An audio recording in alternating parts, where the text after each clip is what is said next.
Adolf Hitler ha ascendido al poder aparentando ser un hombre de paz. Ha convencido a su pueblo de que puede volver a hacer grande a Alemania sin una guerra. Pero entre bastidores, se enfrenta a una cruenta batalla a sus generales. Para ellos, se ha embarcado en una guerra suicida en busca de la expansión territorial.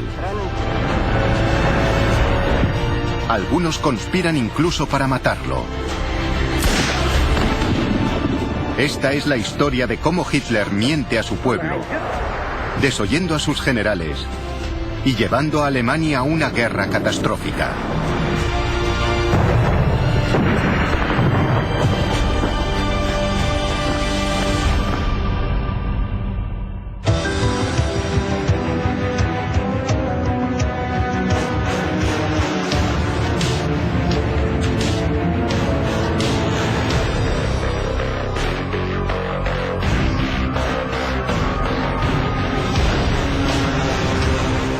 El ascenso del partido nazi, preparándose para la guerra.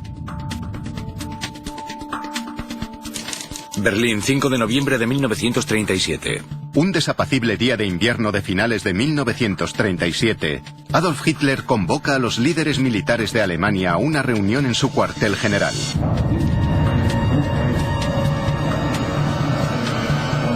Están presentes figuras importantes, como el general Werner von Blomberg, ministro de la Guerra de Alemania, y el general Werner von Fritz, comandante en jefe del ejército.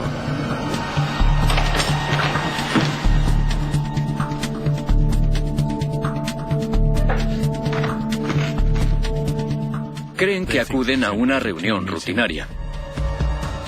Pero Hitler les sorprende al empezar, explicándoles que lo que está a punto de comunicarles debe ser considerado su testamento. Hitler, a continuación, les explica sus planes de expansión militar. Primer paso: unir a las poblaciones de habla alemana, muchas de ellas incorporadas a países como Austria y Checoslovaquia en la nueva configuración de Europa tras la Primera Guerra Mundial. Segundo paso: avanzar hacia el este y ocupar territorios en Polonia, Ucrania y Rusia, para que el pueblo alemán cuente con espacio vital extra o Lebensraum. Es un sueño que ha perseguido durante casi 20 años. Muchos de los generales están de acuerdo con él. Pero entonces Hitler les comunica sus plazos. Las tropas alemanas se anexionarán Austria y Checoslovaquia posiblemente en menos de un año. Los países más orientales le seguirán rápidamente en los años siguientes. Es un programa tremendamente ambicioso. La alarma cunde entre los generales reunidos. Las fronteras de Europa están garantizadas formalmente por el poder militar de Gran Bretaña y Francia. A ojos de sus mandos militares, Hitler se dispone a llevar al país a una guerra suicida.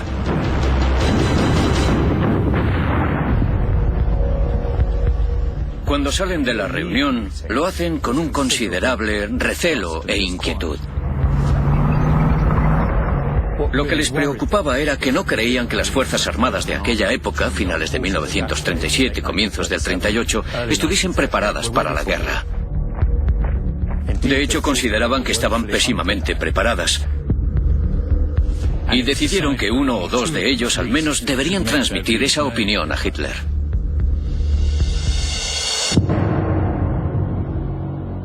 Uno de los dos que accede a hablar con Hitler es Werner von Blomberg.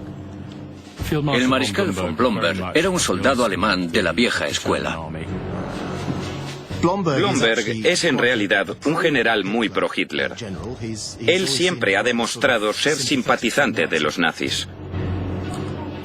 Pero incluso a él le sorprendió lo que Hitler les comunicó aquel día, y empezaba a estar un poco cansado de sus planes expansionistas. Le acompaña Werner von Fritz, horrorizado también por lo que ha oído. pero Hitler se niega a escucharles. Hitler no estaba por la labor y sin duda en ese momento comenzó a dudar de su apoyo y comenzó a dudar de si podría llevar a cabo sus planes con ellos en sus puestos. Como los dos hombres averiguarían muy pronto, Hitler sabía cómo ocuparse de sus opositores.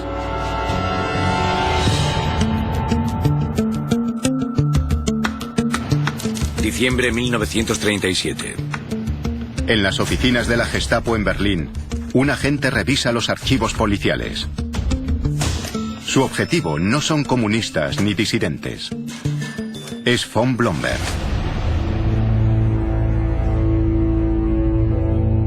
Y muy pronto, el agente encuentra lo que está buscando. La ficha de Werner von Blomberg muestra que el general oculta un secreto turbio. Recientemente se ha vuelto a casar. Hitler había sido uno de los testigos. Ella era mucho más joven que él. Pero es evidente que él, en algún momento, se enamoró y decidió casarse con ella, aunque solo tenía 25 años. Pero la nueva esposa de Blomberg tiene un pasado secreto y peculiar. No solo había sido prostituta, además existían fotografías pornográficas suyas. Los archivos revelan que había sido una habitual de los clubes y bares nocturnos más sórdidos de Berlín. Es una esposa inadecuada para una figura militar de tal importancia. El dossier es enviado a Hitler.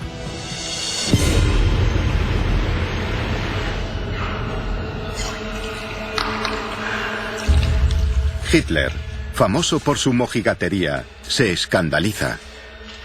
Había una anécdota que circulaba por Berlín, y es que Hitler se puso a lavarse compulsivamente porque le había estrechado la mano a esa mujer. Pero al mismo tiempo, aquello encajaba con el propósito de Hitler de librarse de von Blomberg. De librarse de la oposición que había encontrado a sus planes militares. Blomberg es convocado a una reunión, donde se le da a elegir: dimitir o que el pasado de su esposa se haga público. Como Hitler había imaginado, decide dimitir. Días después, Werner von Fritsch también es convocado a una reunión con el Führer. Aparece misteriosamente un archivo que sugiere que Fritsch había tenido una relación homosexual. La homosexualidad para los nazis era algo repugnante. Y para Hitler, que era tremendamente homofóbico, era algo totalmente inaceptable. Fritsch también se ve forzado a dimitir.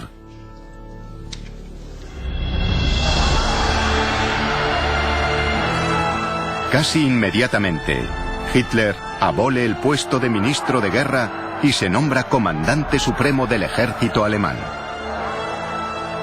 Emerge de la situación con un control mucho mayor del ejército del que había disfrutado el otoño anterior. El ejército se ha convertido en su criatura. Está más subordinado a su voluntad. Y ha eliminado fulminantemente todo rastro de libertad de acción.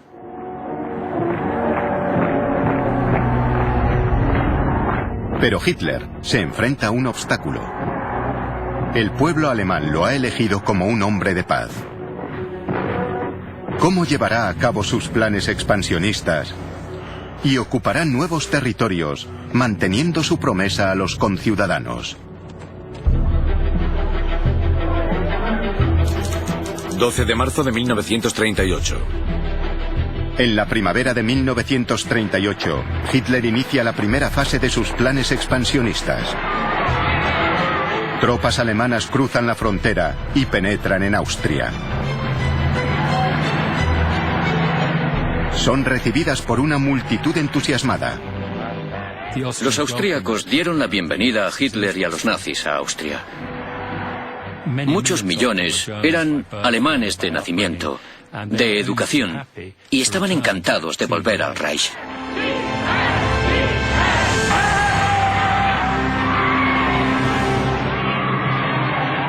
En solo días, Hitler llega a Viena y reclama Austria para su nueva y gran Alemania.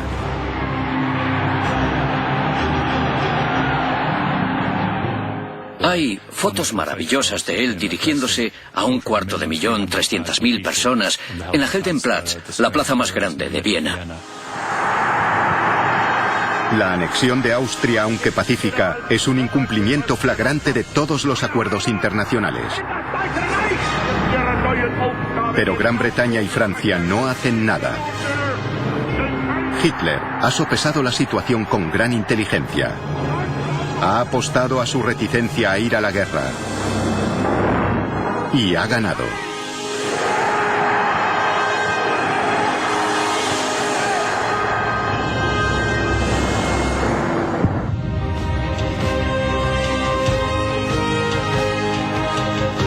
En Alemania, el júbilo se desborda. Hitler ha dado el primer paso para crear su gran Alemania sin derramar sangre. Y así, ha mantenido también la promesa hecha a su pueblo de no llevar al país a la guerra. La maquinaria de propaganda nazi destaca sus logros. El pueblo estaba eufórico. Fueron testigos de una invasión incruenta en la que, sin disparar un solo tiro, Hitler había devuelto a Austria a la gran Alemania. Era el héroe del momento.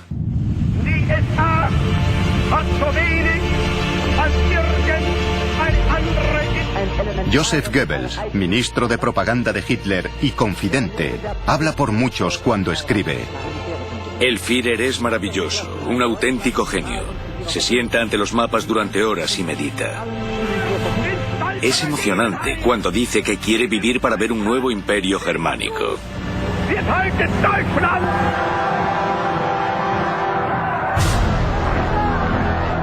Pero no todo el mundo comulga con la imagen de hombre de paz que Hitler se ha construido minuciosamente. A sus espaldas se está gestando una trama para actuar contra él.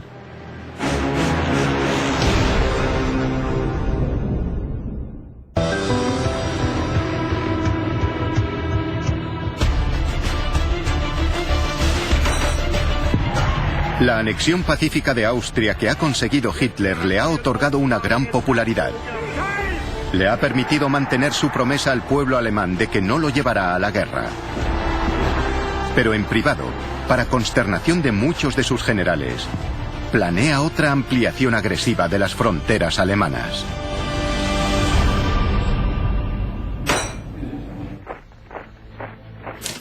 Verano 1938. 5 meses después de la anexión de Austria, Hitler congrega tropas en la frontera con Checoslovaquia y amenaza con una invasión. El país tiene una numerosa minoría alemana. Buena parte vive en una zona fronteriza, en la zona conocida como los Sudetes. Son el siguiente objetivo en la lista de la compra de Hitler para incorporarlos a la nueva y gran Alemania. En su opinión, el pueblo alemán tenía derecho a vivir unido en un gran Estado-nación. Hitler simplemente creía que esta era una causa natural y justa, y no dudó en convertirla en el elemento central de su política exterior.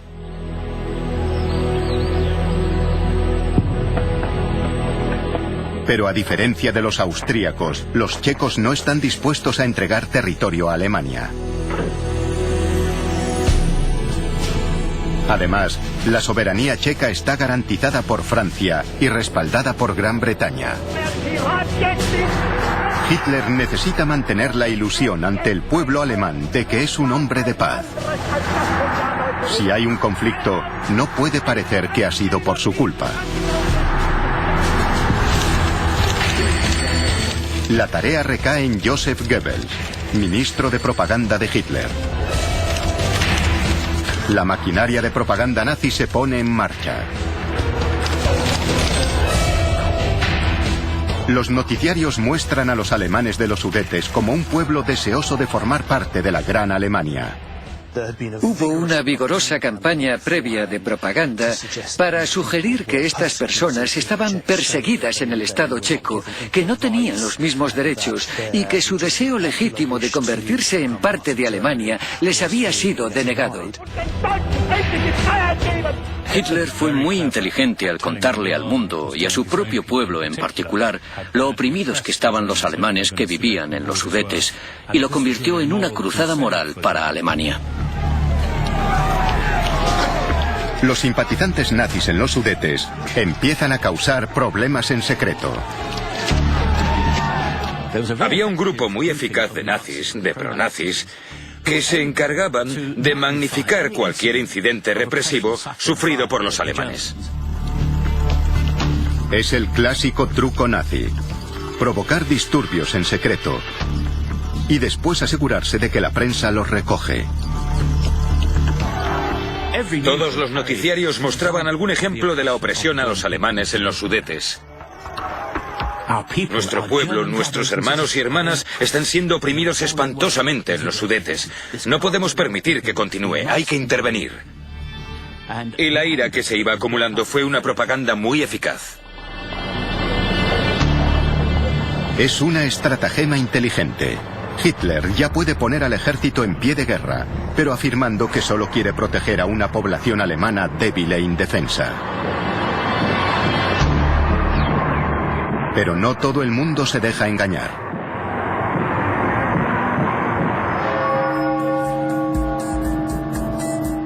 Berlín, septiembre de 1938.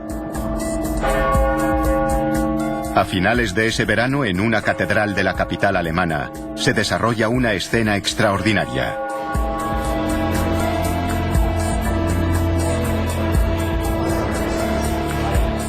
Un grupo de oficiales del ejército ha acudido a solicitar al canónigo de la catedral que les libere de su juramento de lealtad al Führer.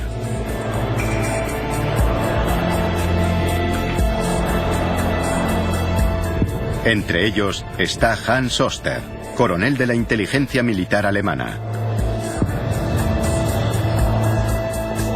Al principio respaldaba a los nazis. Pero ahora, como el resto del grupo, cree que Hitler está llevando al país a una guerra suicida.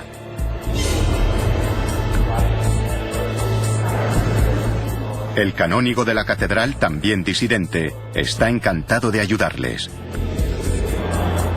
Les dice que Hitler es un tirano y que no tienen obligación de seguirle. Fue un paso muy difícil para estos militares de carrera. Después de todo, era su comandante en jefe. Necesitaban, por así decirlo, la absolución de la Iglesia para prepararse para lo que pretendían hacer. Los conspiradores cuentan también con el respaldo de nombres importantes del ejército alemán. Entre ellos el general Erwin von Witzleben, responsable del ejército en Berlín, y Fritz von Schulenberg, vicepresidente de la policía de Berlín. A ambos les ha molestado sobremanera la destitución de Blomberg y Fritsch por parte de Hitler y su disposición a arriesgarse a una guerra contra Gran Bretaña y Francia. Muchos de los que conspiraban en el verano del 38 eran hombres a los que imaginaríamos en el grupo natural de apoyos de los nazis. Altos cargos militares y mandos policiales. Y muchos, al principio, habían respaldado a Hitler y a los nazis, pero ahora creen que les está llevando a una política exterior temeraria. Oster y sus compañeros abandonan la catedral decididos a hacer todo lo posible para detener a Hitler.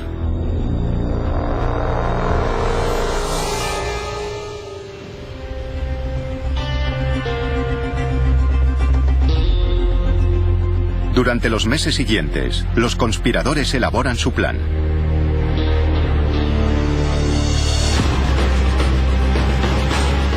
La idea es detener a Hitler y apartarlo del poder.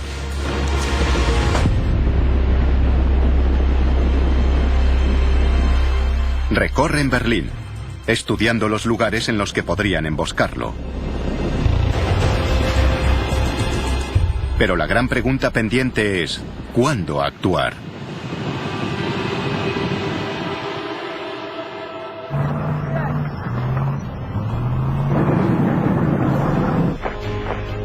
Septiembre 1938. Mientras tanto, en la frontera checa, las tropas alemanas continúan preparándose para la guerra. Pero Francia y Gran Bretaña siguen siendo garantes de la soberanía checa. El reloj corre. La guerra parece inminente. ¿Se producirá la invasión de Checoslovaquia? ¿O conseguirán los conspiradores del ejército detener a Hitler antes de que arrastre a Alemania a una guerra? De improviso, se produce un hecho sorprendente.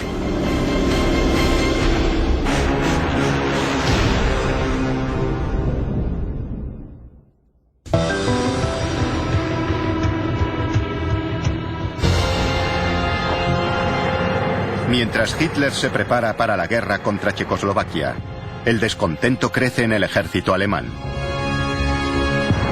Muchos de sus miembros temen que acabe llevando al país a una guerra suicida. Han hecho planes para su eliminación. Pero entonces se produce un hecho inesperado.